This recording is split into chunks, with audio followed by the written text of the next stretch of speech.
Finally আমি Vancouver এয়ারপোর্টে পৌঁছে গেলাম। এটা হলো এয়ারপোর্ট। আমি ইন্টারন্যাশনাল ডিপার্চার এখানে যাব। প্রচুর বাতাস, আমি ভিতরে ঢুকে যাই, ঠান্ডা লাগতেছে।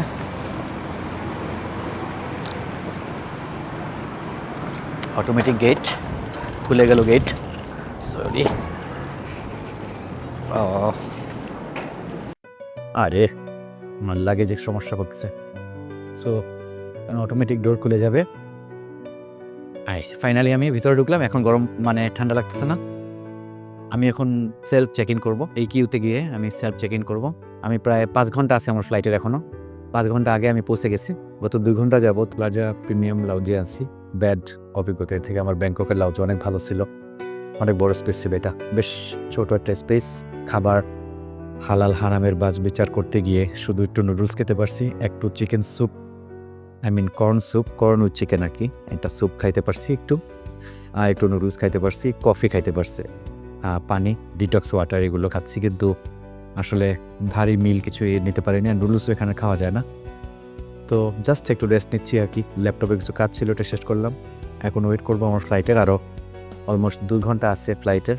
এখন 11টা বাজে, এখানে লোকাল টাইম 11টা, তো 12:30টায় আমার ফ্লাইট। তো এক নজরে দেখে নিন আমার লাউঞ্জটা।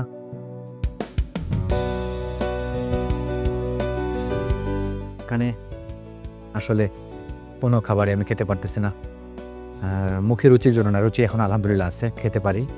এটা আসলে হালাল হারামের বাজ বিচারে গিয়ে আমি খাওয়াটা হচ্ছে না আর কি।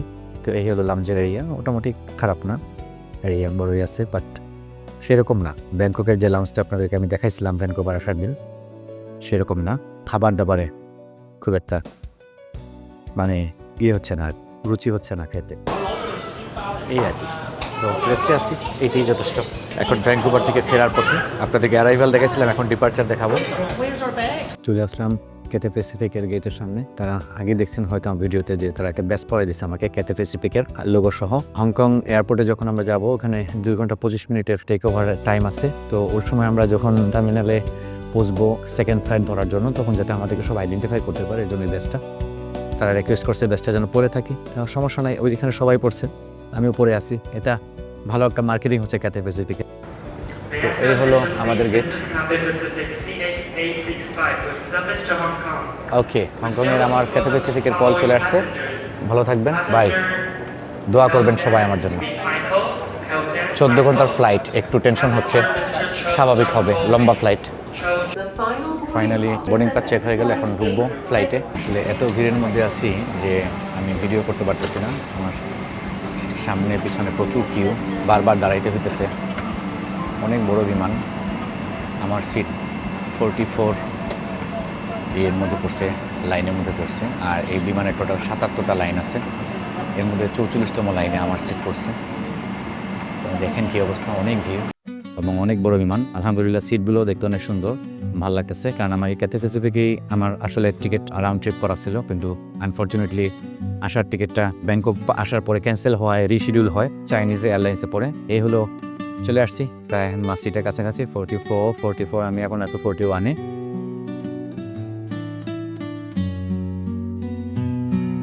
আলহামদুলিল্লাহ অবশেষে 14 ঘন্টা ফ্লাই করে প্যাসিফিক ওশেন পাড়ি দিয়ে হংকংয়ে ল্যান্ড করলাম।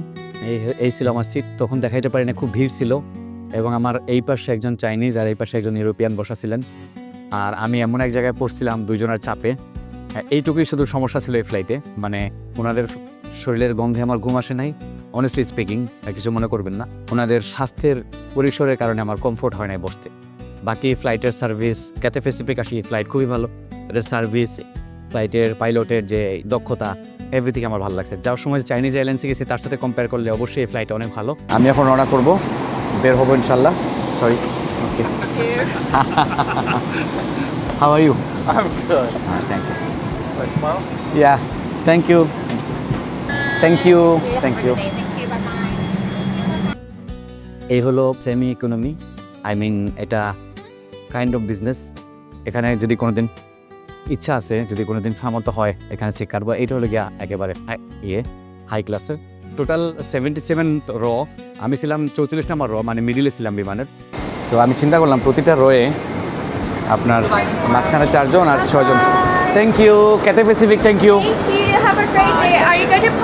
I'm going to Bangkok through Cathay Pacific again. Thank you. Have a great trip. Thank you আলহামদুলিল্লাহ, আসলে বিমান থেকে নামার সময় আলহামদুলিল্লাহ বল আমার অভ্যাস। সব কিছুর জন্য আল্লাহর দরবারে শুকরিয়া। ক্যাথে প্যাসিফিকের রিভিউ হয়ে গেল আশা করি। এখন আমি ভিতরে যাব, মাত্র 2 ঘন্টার সময়। আমার আরেকটা ফ্লাইট ধরতে হবে, সেটা 3 ঘন্টা লাগবে আরও ব্যাংকক যাইতে, আর এখানে 2 ঘন্টার সময়, টোটাল 5 ঘন্টা। দেখা যাক।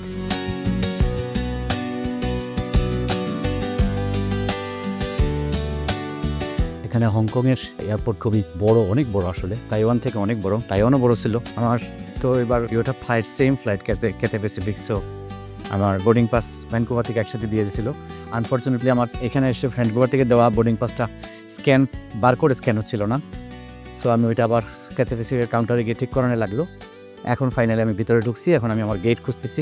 40 থেকে 45 মিনিটের মধ্যে আমার ফ্লাইটের ডিপার্চার টাইম। আমি মাত্র 10 নম্বর গেটের সামনে আসছি। আমার যেতে হবে 70 নম্বর গেটে। এখানে 512, 511 নম্বর গেটও দেখলাম। এত বড় এয়ারপোর্ট, ইউ ক্যান্ট ইমেজিন কত বড় এয়ারপোর্ট।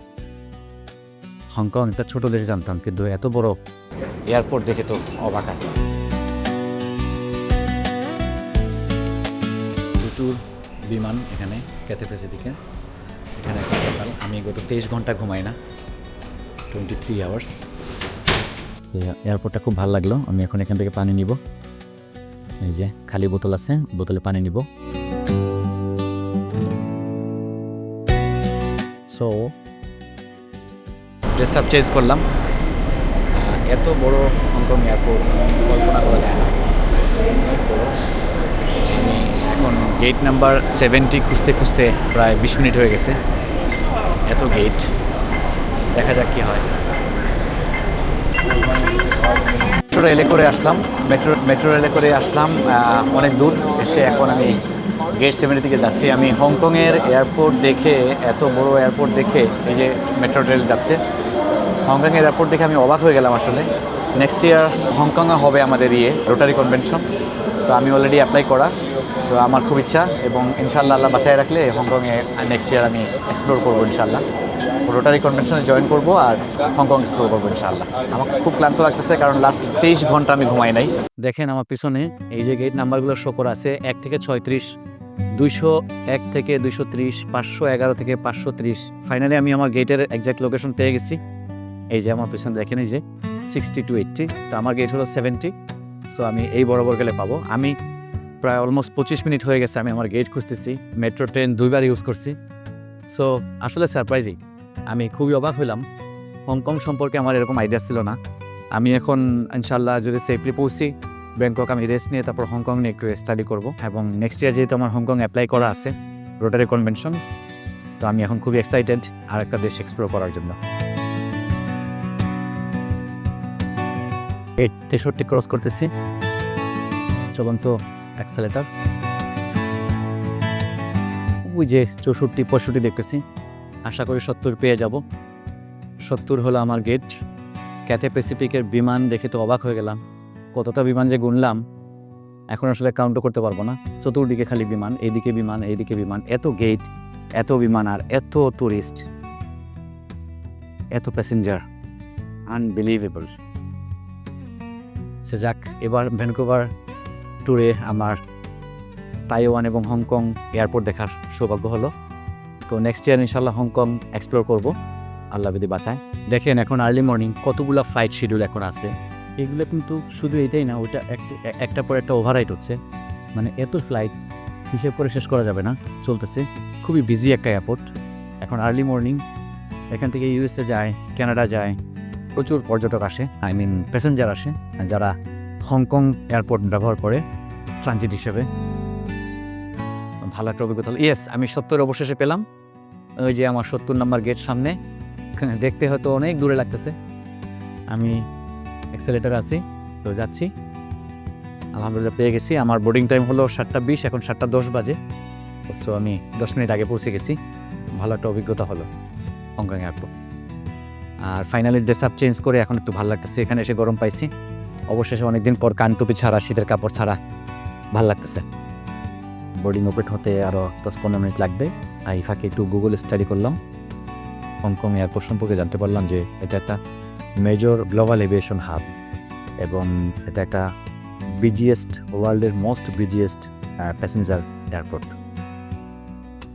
এখান থেকে সারা ওয়ার্ল্ডের সাথে কানেক্ট হয় ফ্লাইট এবং প্রচুর প্যাসেঞ্জার এখানে থাকে।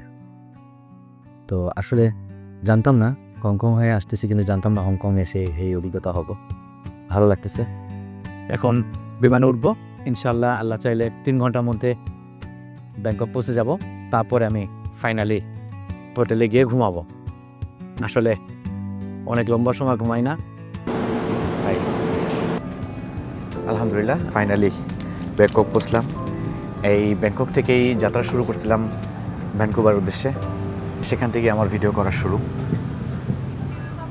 Thank you very much. ভালো একটা অভিজ্ঞতা হলো। তো এখন আমরা ফ্লাইট থেকে নামবো। ফ্লাইট থেকে নেমে তারপরে ইমিগ্রেশনের কাজ শেষ করে হোটেলে গিয়ে একটা ঘুম দিব। ঘুমের ব্যাপারে বলি, আলহামদুলিল্লাহ ঘুমের ব্যাপারে বলি, শর্ট ফ্লাইট 3 ঘন্টার ফ্লাইট, কিন্তু এই 3 ঘন্টার মধ্যে আমি 1.5 ঘন্টা ঘুমাইছি। অবাক করা বিষয়, 14 ঘন্টার ফ্লাইটে যদি আমি এরকম 4-5 ঘন্টা ঘুমাইতে পারতাম। খুব টায়ার্ড ছিলাম, ঘুম আসার স্বাভাবিকই ছিল, কিন্তু ঘুমাইতে পারিনি। এবার সিটটা একটু কমফোর্ট ছিল, সাইডে মানুষ ছিল না, মানে আমার 2 সাইডে 2 সিট খালি ছিল।